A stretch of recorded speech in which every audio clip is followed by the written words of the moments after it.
Morning, my dear students. Let's start today's session. In today's session, we are going to learn or going to start Unit 1, that is Introduction to Software and Software Engineering.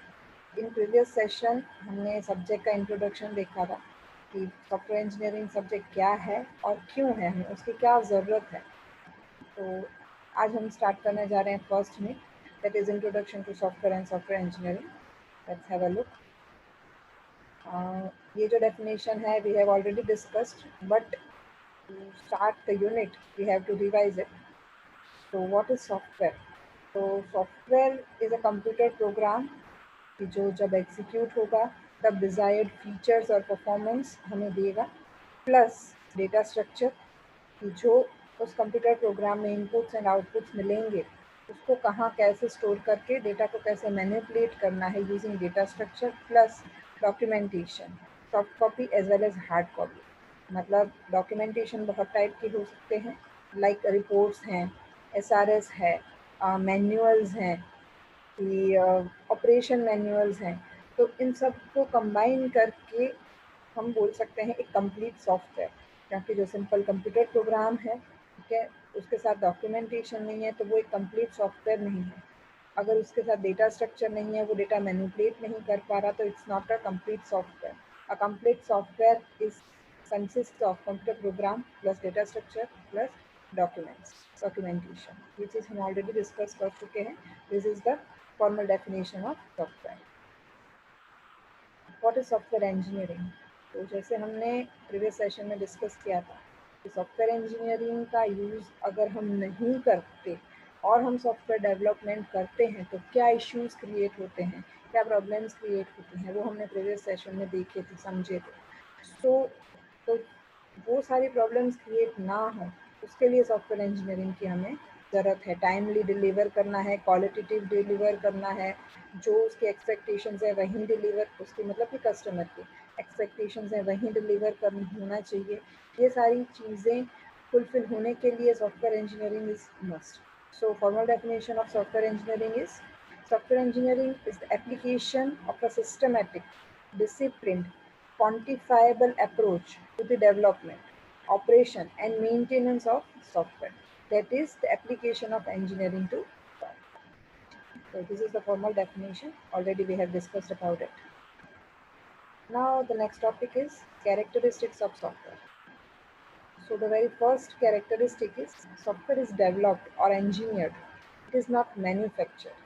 Means यहाँ पे जो software है और या hardware है, तो जो hardware जब बनता है तो हम उसको बोलते हैं कि उसका मैन्युफैक्चरिंग हुआ. हार्डवेयर है वो मैन्युफैक्चर होता है, उसकी जो प्रोसेस होती है, उसके जो सारे फेजेस होते हैं, थ्रू दैट हार्डवेयर मैन्युफैक्चर हुआ. तो हम ऐसा क्यों नहीं बोलते कि सिर्फ सॉफ्टवेयर मैन्युफैक्चर करना है हमें या सॉफ्टवेयर मैन्युफैक्चर हुआ. हम सॉफ्टवेयर को डेवलप करना है ऐसा क्यों बोलते हैं. सॉफ्टवेयर डेवलप हो रहा है, सॉफ्टवेयर इंजीनियर हो रहा है, सॉफ्टवेयर मैन्युफैक्चर नहीं हो रहा. Why this? क्योंकि सॉफ्टवेयर बनाने की और हार्डवेयर बनाने की जो प्रोसेस है, मतलब वो समवॉट डिफरेंट है. मतलब कि जैसे देखें कि सॉफ्टवेयर अगर आप कोई बना रहे हो, राइट, तो उसके लिए लॉजिकल चीज़ें की, मतलब लॉजिक का ज़्यादा ज़रूरत होती है कंपेयर टू एक फिक्स प्रोसेस. मतलब जैसे कोई you can say nut bolts अगर बन मैन्युफैक्चर हो रहे हैं, ठीक है, तो एक बार उसकी जो प्रोसेस डिफाइन हो गई कि इतने साइज़ के इस मशीन में से निकलेंगे, इनपुट में हम ये मेटल डालेंगे, ये इस फेजेस में से पास ऑन होके फाइनली हमें नट बोल्ट्स मिलेंगे, थाउजेंड्स और लैक्स नट बोल्ट्स ऐसे मैन्युफैक्चर होंगे. But software is not like that. हर एक सॉफ्टवेयर मतलब वी कैन से कस्टमाइज्ड होता है. ठीक है, आप एक मशीन में आपने डाला इनपुट कि मुझे ये चीज़ें चाहिए सॉफ्टवेयर में, और बन के सॉफ्टवेयर नहीं निकल आता. हर एक सॉफ्टवेयर के लिए अलग लॉजिक, हर एक सॉफ्टवेयर के हर एक फंक्शनैलिटी के लिए अलग लॉजिक लगाना पड़ता है. कोडिंग जो आप बोलते हैं, हम कोडिंग के पीछे क्या होता है, लॉजिक होता है.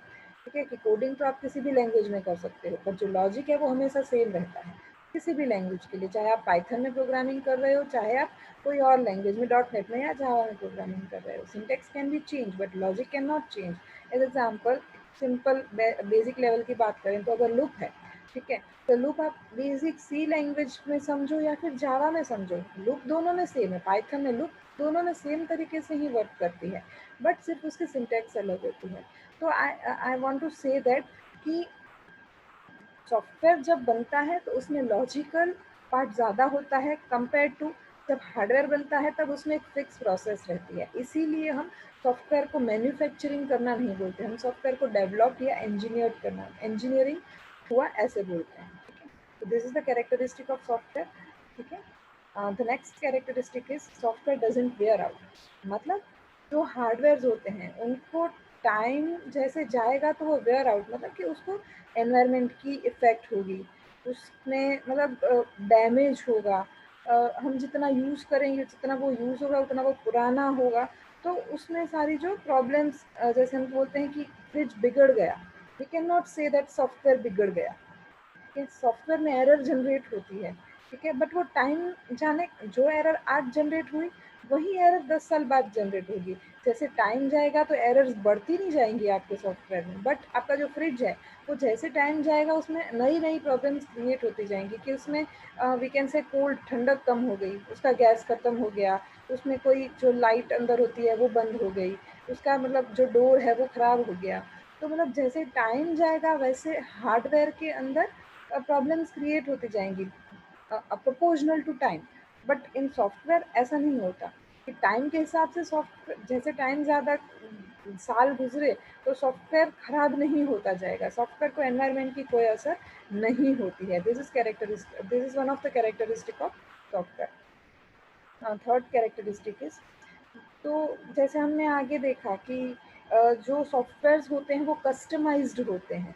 ठीक है, कि हमने 10,000 फ्रिज मैन्युफैक्चर हुए सेम साइज के, सेम कलर के, सेम सारे technology and functionalities, but 10,000 software same manufacture we can not say but develop नहीं हो सकते। हर एक सॉफ्टवेयर की जो कस्टमर है उसकी रिक्वायरमेंट स्पेसिफिक होती है, तो वो स्पेसिफाइड होते हैं, मतलब वो ऐसे जनरल नहीं होते हैं। ऑल्दो अभी जो टेक्नोलॉजी है उसमें मतलब component based construction we can say, उसमें क्या होता है कि रीयूज हो रहा है। आप C++ में आपने टॉपिक पढ़ा होगा एनकैप्सुलेशन, मतलब जो कोड बना हुआ है वो कोड रीयूज होता है क्लास का यूज करके। तो वो चीज़ है कि अभी जो पैचेस बनेंगे तो वो आप कहीं से डाउनलोड करके you can use in your project, but still वो प्रोजेक्ट कस्टमाइज्ड रहेंगे, जनरल नहीं रहेंगे। तो this three are the characteristic of software.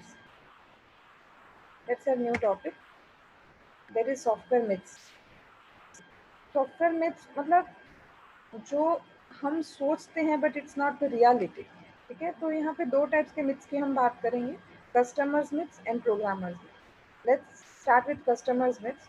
The first is, a general statement of objective is sufficient to be given writing programs, we can fill in the details later. मतलब जैसे हमने last session में बात की थी कि the very first step of software development is requirement gathering. मतलब customer आएगा अपने रिक्वायरमेंट्स बताएगा, तो कस्टमर ये सोचता है कि अभी मेरा जो जनरल आइडिया है वो मैं देख लेता हूँ, बता देता हूँ, फिर प्रोग्राम सॉफ्टवेयर बन जाने के बाद देख लेंगे।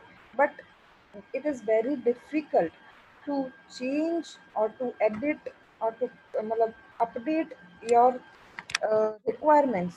जब आपका सॉफ्टवेयर वो फंक्शनलिटी बन चुकी है, उसके बाद अगर आप अपनी रिक्वायरमेंट चेंज करते हो तो it will definitely affect the cost, the time and the quality to.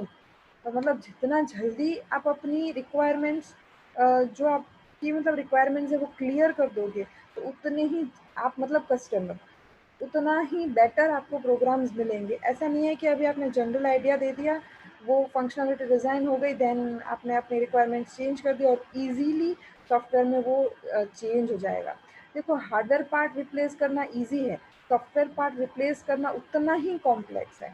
मतलब आपकी एक फीचर, आपकी एक रिक्वायरमेंट चेंज करने के लिए उस प्रोग्राम को पूरे सॉफ्टवेयर में चेंजेस करने पड़ेंगे। लाइक एक आपकी जो रिक्वायरमेंट में जो डेटा इनपुट हो रहा था वो और 10 जगह रिफ्लेक्ट करता है, 10 जगह वो डेटा रिट्राइव होता है, उसको वो हर जगह वो चेंजेस को टेस्ट भी करना पड़ेगा और चेंजेस भी करने पड़ेंगे। तो सॉफ्टवेयर में चेंजेस करना इतना फ्लेक्सिबल नहीं है जितना कि कोई स्पेयर पार्ट चेंज करना है। तो जो भी आपके ऑब्जेक्टिव्स मतलब जो भी आपके रिक्वायरमेंट्स हैं, कस्टमर के रिक्वायरमेंट्स हैं, वो जितना जल्दी क्लियर होंगी उतना ही बेटर और टाइमली सॉफ्टवेयर वो डेवलप हो जाएगा। पर कस्टमर के दिमाग में उसका मिथ क्या है, उसके दिमाग में क्या होता है कि रिक्वायरमेंट्स चेंज करना is not a big deal, but it is not the reality. The second myth is software requirement continually change, but change can be easily accommodated because software is flexible. जैसे अभी हमने बात की कि spare part change करना easy है, but software में कोई भी चेंज करना इतना फ्लेक्सिबल नहीं है जितना कस्टमर सोचता है कि सॉफ्टवेयर तो मतलब कोई फिजिकल चीज़ तो है नहीं, कोड ही तो है, वो इजीली चेंज हो जाएगा। But it's not the truth, it's not the reality, it's just a myth. क्योंकि वो एक चेंज और कितनी एरर्स क्रिएट कर सकता है और कितनी जगह पे अपडेशन रिक्वायर करता है। तो this two are the customer side's myth. Let's have programmers myths. The first is once we write the program and get it to work, our job is done. No, it's not the reality. मतलब आपने programme दे दिया बना के, उसके बाद ही आपका real task शुरू होता है। क्योंकि उसके बाद ही जब प्रोग्राम वो यूज़ होगा, जब इम्प्लीमेंट होगा, तभी उसमें से रियल एरर्स, रियल बग्स मिलेंगे और उसी को सॉल्व करना है। और लॉन्ग टाइम जो मेंटेनेंस मतलब देना है जो कस्टमर है उसको, मतलब सिर्फ प्रोग्राम लिखना बनाना is not a big deal. उसके बाद उसकी जितने भी प्रॉब्लम्स क्रिएट होते हैं उसको भी सॉल्व करने हैं। The second myth is until I get the program running, I have no way of assessing its quality. No, मतलब अगर जब तक सॉफ्टवेयर बना नहीं है तब तक उसकी क्वालिटी कैसे चेक हो सकती है? This is the myth. The reality is review. जो आपका सॉफ्टवेयर है उसके रिव्यूज, उसके ऊपर से मतलब विदाउट रनिंग इट, जब पूरा बना नहीं है, विदाउट रनिंग इट आप उसकी क्वालिटी असेस कर सकते हैं using reviews. The third myth is the only deliverable work product for a successful project is the working program. No, सिर्फ प्रोग्राम बना के कस्टमर को डिलीवर कर दिया वो सफिशिएंट नहीं है। उसके साथ आपको उसका डॉक्यूमेंटेशन, उसके प्लान्स, वो सब भी देना पड़ेगा। वो कैसे वर्क करेगा, क्या क्या फीचर्स हैं, कैसे वर्क करेगा, कहाँ क्या चीज़ मतलब डिज़ाइन की हुई है, और उसका जो प्लान है वो भी आपको डॉक्यूमेंटेशन भी उसको प्रोवाइड करना पड़ेगा कस्टमर को। तभी आपने एक सक्सेसफुल प्रोजेक्ट कंप्लीट किया। सिर्फ कोड मतलब सिर्फ प्रोजेक्ट चालू कर देने से, उसको सॉफ्टवेयर चालू कर देने से आपका काम खत्म नहीं हो जाता है। The fourth myth is software engineering will make us create voluminous and unnecessary documentation and will invariably slow us down। कि जो डॉक्यूमेंटेशन की बात है वो सबको एक बोरिंग टास्क लगता है या फिर अननेसेसरी टास्क लगता है, but it's just a myth, it's not a reality. Documentation is as important as coding. जो रिपोर्ट्स होते हैं वो उतने ही ज़रूरी होते हैं, उतने ही इम्पॉर्टेंट होते हैं जितना कि प्रोजेक्ट। देखो, अगर आप एक सॉफ्टवेयर पे काम कर रहे हो, ठीक है, उसके मॉड्यूल्स होते हैं, 4 मॉड्यूल्स आपने बनाए, किसी भी वजह से आप उस प्रोजेक्ट में से हट रहे हो या आप जॉब छोड़ रहे हो, व्हाटएवर, तो जो नया बंदा उस प्रोजेक्ट में काम करने वाला है उसको कैसे पता चलेगा कि आपने क्या काम किया है, क्या सोच के काम किया है, किस लॉजिक से काम किया है, क्या क्या फीचर्स आपने डाली हैं, कौन कौन से फीचर्स बाकी हैं, ये सारी चीज़ें कहाँ से मिलेंगी उसको? आप उसको कितना एक्सप्लेन करोगे? आप या जानबूझ के एक्सप्लेन ना करो या आप बाय मिस्टेक उसको गलत, आपने जो एक्सप्लेन किया वो बंदा वही समझे, ये भी तो ज़रूरी नहीं है, ठीक है? तो अगर चीज़ लिखी हुई है, डॉक्यूमेंटेड है, तो जो पर्सन उस पे काम करने वाला है कैन ईज़िली अंडरस्टैंड इट। तो डॉक्यूमेंटेशन आपको स्लो डाउन नहीं कर रहा है, वो वैल्यू एडेड चीज़ है, वो बहुत ही ज़्यादा इम्पॉर्टेंट चीज़ है। जब सॉफ्टवेयर डेवलप हो रहा है तब भी, जब सॉफ्टवेयर डेवलप हो के मेंटेनेंस में है तब भी, और जब कस्टमर उसको यूज़ कर रहा है तब भी। तो डॉक्यूमेंटेशन कोई बर्डन अननेसेसरी चीज़ नहीं है, वो बहुत ही ज़्यादा important cheese. Okay, so these were the myths from side of customer and from the side of programmer. This was our today's session, today's topics. If you have any doubt, you can ask. Thank you.